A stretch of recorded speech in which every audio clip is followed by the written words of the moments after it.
પછી તો ભૂતિયો વેલા દાદા સાથે માંડવામાં આવે છે।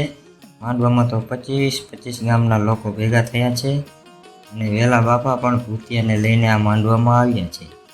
ત્યારે વેલા બાપા ભૂતિયાને કહે છે, હે ભૂતિયા, તું મારી વાત ધ્યાનથી સાંભળ। તું અહીંયા કાંઈ ગડબડ ન કરતો, તું માણસ નથી। જો બધાને ખબર પડી જશે ને તો આપણે બંને અહીંયા ફસાઈ જશું। ભૂતિયો કહે, દાદા, હું તમારો દીકરો છું, ચિંતા ના કરો, એવું કાંઈ નહીં થાય। અને પછી તો વેલા બાપા ધૂણી રહેલા ભૂવાના ટોળામાં જઈને બેઠા છે। બધા ભૂવા ધૂણી રહ્યા હોય છે, પણ કોઈ માતાજીને પૂછવા આવ્યા હોય તો કોઈક માતાજીના પારખા કરવા આવ્યા હોય, અને ઘણા ભૂવા ખોટું ધૂણી પોતાનો દબદબો બનાવવા પણ આવ્યા હોય છે।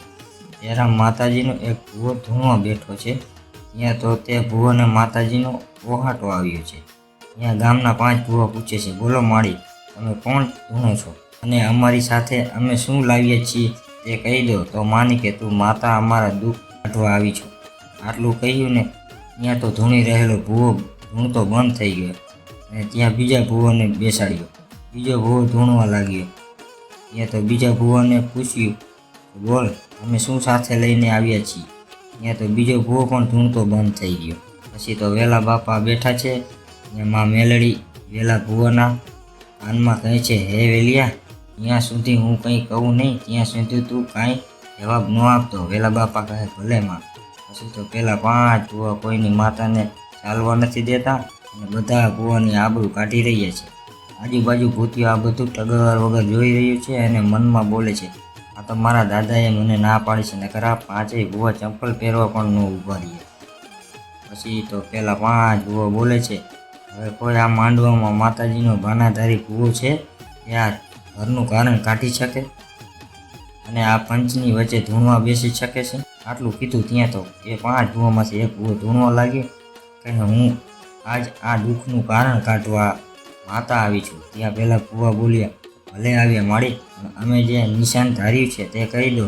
ત્યાં તો તે ભૂવાએ ધારેલું નિશાન કહી દીધું, કારણ તે 5 ભૂવા મળેલા હતા। પછી તો તે કારણવાળાને લૂંટવા માટે તો કેટલાક રૂપિયા અને રાણીના સિક્કા મુકાવ્યા અને આ બાજુ વેલા બાપાને માં મેલડીએ બાંધીને રાખ્યા છે। પણ છેટે ઊભેલો ભૂતિયો આ બધું જોઈ રહ્યો હોય છે। ત્યાં માં મેલડી ભૂતિયા પાસે આવી અને કહે, હે ભૂતિયા, આ માંડવામાં આ બધું શું ચાલી રહ્યું છે? ભૂતિયો કહે, માળી, એક ગરીબ માણસને 5 ભૂવા ભેગા થઈને છેતરી રહ્યા છે। ભૂતિયા, તું કાંઈ ન કરી શક? ભૂતિયો કહે, માળી, હું તો ઘણું બધું કરી નાખું, પણ વેલા દાદા એ મને ના પાડી છે। એ ભૂતિયા, હું ધારું ને તો આ 5 ભૂવાને અહીંયા જ પસાડીને મારી નાખું એવી હું મસાણી મેલડી છું, પણ મારા ભૂવાને મેં રોકી રાખ્યું છે, કારણ કે પછી મારા ક્રોધને શાંત કરવો એ કોઈ કાળા માથાના માનવીને હાથની વાત નથી। ભૂતિયો કહે, માળી, તમારી વાત તો સાચી છે, પણ માં, હું શું કરું? એ ભૂતિયા, હું તારી ભેગી છું, આ 5 ઢોંગી ભૂવાને સબક શીખવાડ। ભૂતિયો કહે, હે માળી, હું મજબૂર છું, તમારા ભૂવાએ મને બાંધીને રાખ્યું છે। મેલડીમાં કહે, ભૂતિયા, તું ચિંતા ન કર, મારા ભૂવાને તો હું સમજાવી દઈશ, પણ તું આ 5ને સીધા કર। ભૂતિયો કહે, ભલે માળી। અને પછી તો ભૂતિયો ઊભો થયો અને હાથમાં ફૂલ લીધું અને મુઠ્ઠી વાળી ભૂવા પાસે પહોંચ્યો અને કહેવા લાગ્યો, એ પંચવાળાઓ, સભાવાળાઓ, આ બાળકની એક વાત સાંભળો। એ આ ભૂવા ધૂણે છે તેને કહો કે મારી આ મુઠ્ઠીમાં શું છે એ કહી દે તો માતા સાચી। અને ત્યારે બીજા ભૂવા કહેવા લાગ્યા, બોલો માળી, તું તો બધું જાણનારી છું। પછી તો 5 ભૂવાએ ભૂતિયાને દબાવવાની ખૂબ કોશિશ કરી, પણ ભૂતિયો બોલવામાં પાછો ન પડ્યો। પછી તો આખું ગામ જો આવી ગયું છે અને ધૂણી રહેલો ભૂવો પણ પરસેવે રેબઝેબ થઈ ગયો છે। અને પછી તો ભૂતિયાએ સાંકળો ગરમ કરાવી અને ભૂવાને કહે, હવે આ સાંકળ પકડી લ્યો। ત્યાં તો તે ભૂવાને માતા વહી ગઈ અને તે ધૂણવાનું બંધ કરી દીધું। ત્યારે ભૂતિયા દાદા કહે છે, હે ગામવાળાઓ, આ ઢોંગી ભૂવાઓ છે અને આમને કોઈ માતાજી આવતા નથી, આ તો ગરીબ માણસોને છેતરવાનો ધંધો કરે છે। ત્યારે બીજા પંચના ભૂવાઓ કહે છે, તારી વાતની સાબિતી શું છે? ત્યારે ભૂતિયો તે 5 ભૂવાની ખિસ્સામાં શું પડ્યું છે ને અને કેટલા રૂપિયા છે તે બધું કહેવા લાગ્યું। આ જોઈ ગામના લોકો આ નાના બાળક સામું જોઈ રહ્યા છે અને કહે, દુનિયામાં તો ભૂવા ઘણા જોયા, પણ આ બાળક જેવા ભૂવા ક્યાંય નથી જોયા। આમ ભૂતિયાએ માંડવામાં બધાના દિલ જીતી લીધા છે અને ત્યાં માંડવામાં બેઠેલી એક બાઈ ભૂતિયા પાસે આવી થોડો પાથરીને રડવા લાગી અને રડતા રડતા એટલું બોલી કે મારે શેર માટીની ખોટ છે. મેં બધા કૂવા પાસે જોવરાવ્યું છે, પણ મારી શેર માટીની ખોટ પૂરી થઈ નથી. હે ભગવાન, તમે જે દેવને માનતા હોય તે દેવને કહો કે મારી આ ઈચ્છા પૂરી કરે. જ્યારે માંડવામાં બેઠેલા લોકોને એમ છે કે આ બાળકના શરીરમાં કોઈ માતા આવીને બોલી ગઈ છે, પણ કોઈને એ ખબર નથી કે આ કોઈ માણસ નથી, આ તો ભૂતિયા દાદા છે.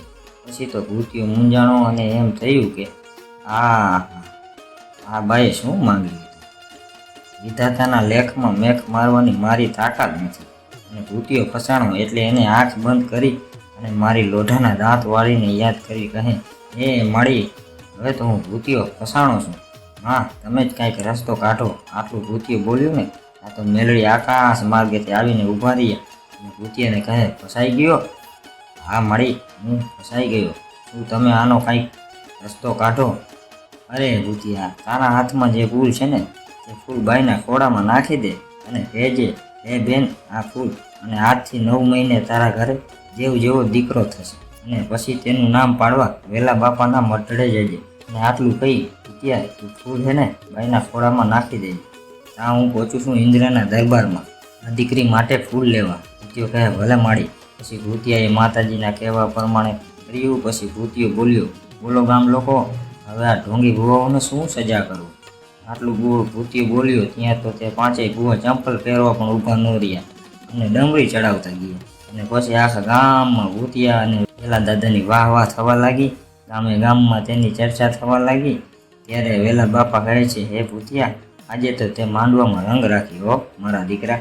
ભૂતિયો કહે, હે દાદા, તમારી મેલડીએ કહ્યું હતું એટલે આટલું બધું બોલ્યો, નકર હું કાંઈ ન બોલત. અરે ભૂતિયા, એ તો તું બોલતો તો ત્યાં જ હું સમજી ગયો કે એ તો મારી મેલડીની દયા છે. મારી ભગવતી માંડવામાં હાજર હોય એટલે કાંઈ ખોટું ન થવા દે. અને પછી તો દોસ્તો થોડાક દિવસો વીત્યા. એક દિવસ બન્યું એવું કે ભૂતિયો ઘરે જમવાનું બનાવવાની તૈયારી કરે છે અને વેલા બાપા કામ માટે બહાર ગામ ગયા હોય છે અને ત્યારે રાંધવા માટે લાકડા નથી. ભૂતિયો ગુસ્સામાં આવી જાય છે અને તેને રાંધવા માટે લાકડા ન મળ્યા એટલે તેને 2 પગ ચૂલામાં નાખી વેલા દાદા માટે રોટલા બનાવી રહ્યો છે. એવા જ સમયે માલદેવ નામના ચારણ વેલા બાપાના ઘરે મા મેલડીના દર્શન કરવા આવે છે. અને વેલા બાપાને જોયા નહીં એટલે તે ઘરમાં આવ્યા અને ત્યાં જોવે છે કે ભૂતિયો તેના બંને પગ ચૂલામાં નાખીને રાંધી રહ્યો છે. ત્યાં આ બધું જોઈ માલદેવભાઈની આંખો ફાટી રહી અને ખૂબ ડરી ગયા. પછી મનમાં વિચાર કરે છે કે હવે તો આખું ગામ ભેગું કરું. પછી મિત્રો જે થયું ને તે તો જોવા જેવું છે. તો તેની વાત આપણે હવે ભાગ 3માં કરીશું. ભાગ 3 જોવા અમારી આ ચેનલને લાઈક અને સબસ્ક્રાઈબ કરી લેજો. જય માતાજી.